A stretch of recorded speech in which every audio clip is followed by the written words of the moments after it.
Millions of over 50s could be told to stay at home.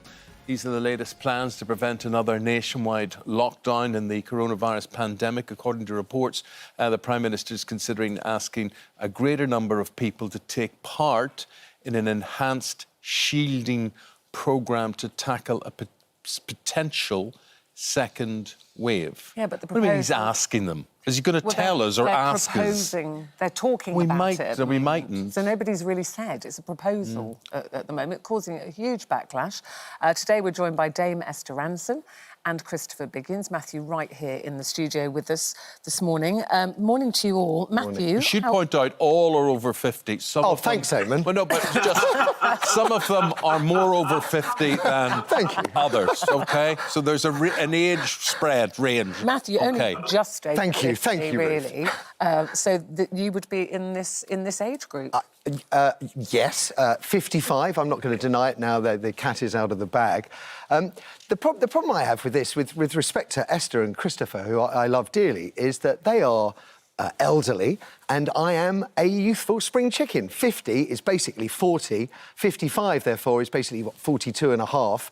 Therefore, I cannot... I mean, this is there is a serious problem. I do get it, that COVID, the infection rates, the death rates amongst older people are much, much higher. However, we've got a very divided country at the moment, and I think trying to drag 50-year-olds in with 70-year-olds and 80-year-olds is just ludicrous. Well, Christopher, what you're seeing there is an argument and a country more divisive.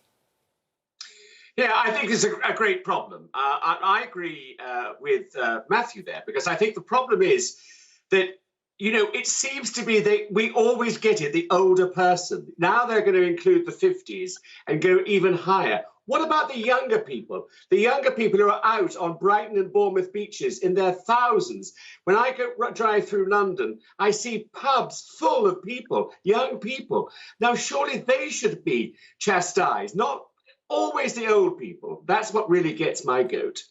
Esther, what gets your goat? Do you think about this, maybe this is more for economic reasons rather than medical reasons? I think we have, as Matthew says, to be realistic about the extra risk we oldies run. The fact is that 4 out of 5 of the people who die from this horrible illness are over 65. And this is not ageism by the government. Not ageism by the nation, it's ageism by the virus. If we're going to ask people for their own sake, if they have diabetes, to shield themselves, if they are very overweight, shield themselves, if they have an underlying health issue, my daughter has, she has ME, and I ask her to shield herself, and she asks me, age 80, to shield myself. Now, if the nation took a different view, if they said, right, you oldies, you've had a perfectly good life, go out and about, have a good time, don't bother wearing a mask, meet anyone you like, if you pop your clogs, you're no use to us anyway, we don't mind. The oldies can actually kick the bucket and the nation will not suffer. Well, actually, the nation would suffer. We are a tremendous resource of skills, of wisdom, we do so much in the voluntary sector, we are valuable.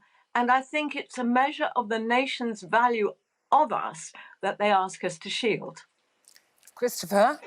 I know people who are in their 80s, and their fear is that they will never, ever see any of their friends or relatives ever again before they die. Now, that, I think, is something which is really terrible, because you might as well, as you said then, Esther, you might as well catch the COVID and die, because you're giving yourself a death sentence. Anybody wants to see their loved ones, and now suddenly we're going to be deprived of that again. And herein is the problem, because I'm totally moved by what Esther and Christopher are saying. But I'm 55. I'm not going around thinking I'm going to, that I'm at the end of my life and it's time to go around and meet people. And if I get the virus, well, the chances are I'll be OK. That's not how it goes. I've got elderly friends and I have to respect them. So I can't be going around at 55 thinking this is the end of my life. If you were told you had to do it now, if the government made that mandatory... I've got it. She's 18 months old, Cassidy. So the idea that at 55 all the children have left home and everything is risible. The problem with this, and I've been thinking about it all morning, is Going to the pub, no, I'm not going to go to the pub if I'm told to stay at home. That's a trivial event. But I've missed the funerals of people that were very, very close to me, and I deeply regret some of those decisions. And I have to say that I would do the Dominic Cummings thing. I would use my judgment, and if I considered the event of great, great import to me personally, then I might take the risk. But is it about personal judgment, though, Esther? Because I would imagine that people who are 50 and over, I mean, it's the 50s who are just being included in this group. Yeah. If you have underlying health problems, you've probably made that decision for yourself and been shielding anyway. Do you need a government to tell you that? I think it's important that we make clear regulations for people, but also give them the background information for it. I mean, I would be so sad if the fact that I decided I had to go to a family funeral or something meant that I got so ill, I was on a ventilator, and depriving, say, someone who was a healthcare worker for a space in an ICU. I don't want younger people to have to sacrifice themselves. Younger people who probably have young families to look after, who have really important jobs that they have to keep going. What happens? Look at the healthcare workers who have lost their lives. I don't want to be responsible for that by taking up space in an ICU just because I want to prove something about being out and about. But then, Esther, could I bring you back then? Has the government advice been clear enough? Because you're saying, I don't want to, it's personal responsibility, it's your personal view on things, and the government are asking us to consider doing certain things. Should we just be told, this is my whole problem, say it as it is, and they don't want to say it as it is?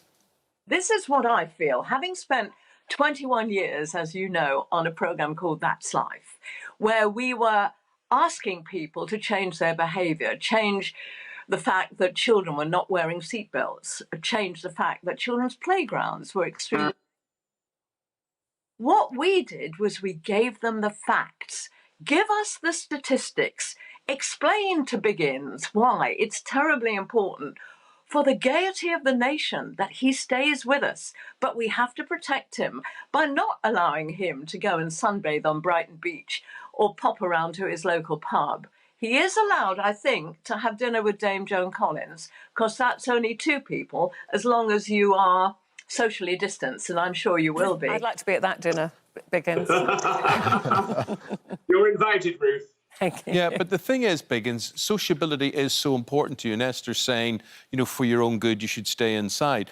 But you're at an age and stage, and obviously I know you personally, you're not going to be bothered with that, because that's like death by 1,000 cuts to you, isn't it? Yeah, you're right. You're right. I mean, it's a very difficult situation. Esther's right. We need to know the facts. But I think the problem is nobody knows the facts. The government don't know the facts. Everybody's trying to grab things from everywhere to make it possible to tell people, but they don't know. And how can they tell us if they don't know? It's an unbelievable situation we're in. I think Biggins is right on it there as well. It's a sort of shifting sands, and the government has done so many U-turns, embarrassing U-turns, but there's a reason for it in many cases, and it's because the situation is changing.